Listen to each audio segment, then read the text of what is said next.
Alright, so modern anime fandom is misery. Yeah, the air quotes are intentional. Let me explain. It's spooky season, right? So I wanted to talk about something a little scary. Not ghosts, not curses, something real. Fandoms. Lately, I've been honestly scared by how aggressive people are, especially in anime fandoms. Actually, not just anime. To be honest, pretty much every fandom these days is scary. Everything turns into a fight. Everything becomes discourse. And the worst part, it's always the same topics on repeat. Is fanservice bad? Which tropes are toxic? Can we separate fiction from reality? It's like déjà vu every week. I know there is this theory that things got worse after the pandemic. Lots of new fans joined during lockdown, didn't really learn fandom etiquette, yet they decided they have, a lot of opinions on things. And honestly, that theory makes sense. But that's not what this video is about. When fandoms stops being fun. My theory, fandoms stopped being fun because too many people treat them like activism. And listen, I'm not saying anime is not political. Art is political and anime is art. And it's fine to talk about it that way. But the problem starts when people treat simple, joyful reactions like they're government propaganda. Someone posts a doodle or a funny tweet and suddenly it's trending with quote tweets calling them problematic. Creators, people posting for free, get dogpiled. Fans make wild assumptions based on one post, not just about the creator, but anyone who likes the same thing. And as someone who's been in fandom spaces for a long time, I just gotta say, I'm tired. Fandom was never activism for me. It's something that supported my daily life. That's why it's sad it became misery right now. Don't worry, I'll explain the air quotes later. Why fandoms matter to me. I was in fandoms when I was in school. I was in fandoms in university. When I got my first office job, still there. Now I live and work in another country. I pay taxes, I travel, I make YouTube videos, and yep, I'm still in fandoms. Fandom for me was always about fun, a way to feel joy, to feel like myself. Here is an example. I have ADHD.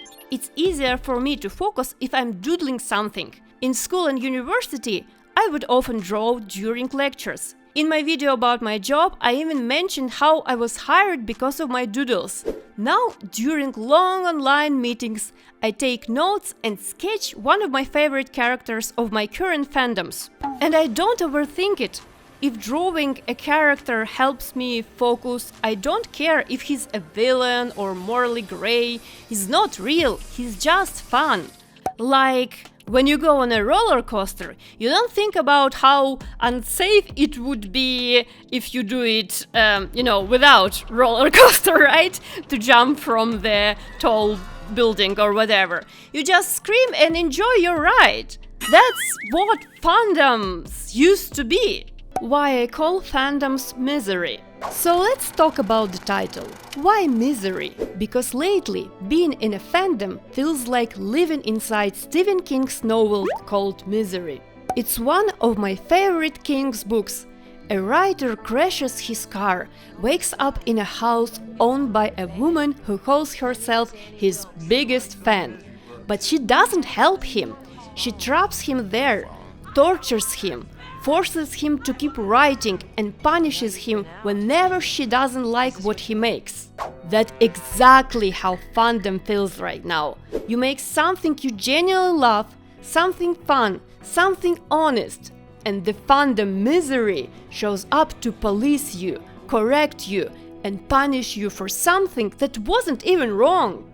This video a little different from what I usually make, but I needed to say it. It's getting harder to stay authentic, to just enjoy the things that used to make me happy. And I don't want to lose that joy. If you ever felt the same, I get you. I don't want to end on a sad note, so I have to say, I'm actually fine. Because even with all the outrage, the overreactions, and the endless discourse, people still create. Artists still draw, writers still write, and I still make my little videos, doodles, talk to people from fandoms, meet them in real life, and enjoy sharing the same passion. So I want to encourage you. Keep supporting the creators you love. Don't waste too much energy on discourses that don't change anything in real life. They exist only to feed trolls or start fights. And maybe someday we'll be able to close the real misery in fandoms the same way we can close a horror book called Misery and just enjoy our creativity again the way we used to. I don't feel very well, but I decided to show my face in the end. After all, I didn't have enough energy in time to film a longer video, so I'm sorry, this one's probably going to be short, but I needed to, get this off my chest, and I was so emotional, so I decided, to write a script and read it aloud. This is like improvised ending. So if you enjoy this conversation, leave me a comment, leave me a like, subscribe to the channel. I make videos every 2 weeks. Sometimes I make more. It depends on how I feel and I don't know, the stars and stuff. I make videos about anime, manga, Japan and life in general. I'm already working on my next video, so see you in the next one.